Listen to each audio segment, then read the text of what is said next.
Hello, welcome back again. Ji muk TaTa H ki goal ge mu matang da mu review pijara ge mayam jeng mina se adu subscribe tau do subscribe to san bioro like tau biro adu ga bell icon ju press to san bioro ko dang thang sum upload tau ko da adom da notification lak na bai dam ka adu how is it mayam am da ko gi S cyber gari si magi on road price ko adum tang habitang sound fiber S goal la je 6 model ne S goal ina CX cyber petrol variant awa sisina LX awa ani je kam khena bai chang ina gear 4 oil 4 gear ba 7 gear ora ma je variant kya mukti lai variant je petrol la di ani la kan awa diesel la ju ani lai awa high gap hai ba mu ju lai variant manga tak ni chang lai CX ki price na 4 lakhs ka 50h mile lai awa hoi ki LX sisina 5 lakhs ka 10 on road showroom da on road si around 5 lakhs to 25 mile lakh okay awa si na 6 lakh ya mile lakh okay aduga si mamang si da mogi ani si gi khena base kari da khangani petang habi ya keno CX ka keno ka se LX ka se si gari di same oi ni ko amai beijing logo amam to an ha petrol 4 gear gi ko da CX na la kan ni ko si 4 gear gi da 4 gear 5 gear da di si kem haparo 5 haparo 5 di kem na LX ha ko na just khangna ba gi da ma CX LX na ke adu magi engine gi specification je petang habi ram engine je mai cc je 17 cc oi ko gari ani ma ki chama ne gear ka tani kenai ga mana gear mari ore amna gear manga ore aga look si jo dum han ni classic look talai abi koi gi thang magic kumba le round light talai ko gi round light la ani na gari kita all di sang ne all janga ga jo kitang changes ti udre byang kona changes ti kem tu le te wa gari ko boi chang nungai ko ko di ang ge okay just masak ti dia dum han gi all model na di dum okay ado interior jam yang mina je interior ge sar matang namtang habi interior je hojik se kasu yam kana change ti lakte aduga akhoi gi hana dagi di ko khitang BS6 oibani na upgrade ti khitang lai khoi samna ngasai eco mode yaw ko amai sida ju same eco mode yaw re ko petrol da su dum ko adagi akhoi gi interior da ha ga digital ore hana di analog oiram bane ko hojik se BS6 lak ko dei digital loi ore aga hojik akhoi gi 5 volt ki ko charging point yaw re hana da su adum yaw di ado hojik sine khitang upgrade over hele sigi magi kano ju han dagi dum yaw ga si hana dagi yawe ado kasu yam kana changes ti lakte sigi da aga adum hana ga chap mane interior si aga mai upgrade lai ba bu koi eco mode system yaw ko eco mode yaw ko adu du ga digital wa ko ga si ka sina 4 gear gi woni da hojikina sisina koi gi kano ko driver side ko driver side che koi driver ga na ta ami ahum phambai kano opportunity di la sai intra la lai ba maina kano to du hojik si s ko di sina koi gi samna ga local matik maya che na ba matik maya gi wakta yam matik maya gi da yam mai okay thauju liter amana 20 ga 5 minus chai mileage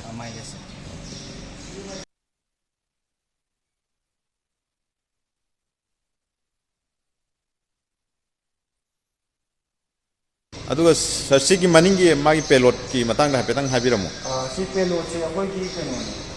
thamba je magi deck ki length sian hajar si 7.2 sang aba pa na 4.95 my payload se 17 sigi chang 17 kg 17 to 750 sigi chang la okay aduga somna kan ki keno sidi 5 gear gi se 5 gear gi just my kenai engine ya koi ki keno my gear box 5 gear ora ko aga petro si LX na 5 gear ora ko CX na 4 gear ora ko si kata atai gi aloi samana mu ya Yodha rom da muk la je Yodha je sige sar beren na kya no kamai to ma on road price na kya na habetang Yodha je berial taru ki chang de le ko 1200 halma 1500 ma ba 1700 have ama adagi 4x4 lani ba 4x4 la ko si ko double cabin si da 4x4 4x2 lai langan direl tauki la kan ado ho si ko na ko mani Imphal yo na ko stock ka lai je 1700 have ama ka 4x4 ka 4x4 si ka tani ate 200 1500 se customer dang pam ba ado na 1700 na ayam ba na customer na inquiry la okay adudi haiba si 1700 sigi matang na pet details kitang habiu oh yeah 1700 se uji ek showroom da 9,38 lai aba insurance RC registration ke kalan mo yaw kan 10 lakhs ka 50 amaya la okay aba ko 4x4 da na mo difference ke siyam kana lai only 5,000 muki sang da sidang 10 lakhs ka 55 mana mo 55 to 60 adu sang da Mama ये को मुझे से ये 4 का 6 का देंगे से हम कहने खेलना बड़ी हो जाएगा मसक दा जी नी आना जी मसक की सब नहीं अकोई इसी माय मसक से अकोई ना नायोन लुक्स है वो खंग नहीं माय ये चलो जे सेल लाइन और आनी को अगर माय रियल या और अकोई TaTa की बेचिंग या और आनी को सिक्को हम मिस्टर ला करनी ओके और साइड लोग तब यंग से करी हुई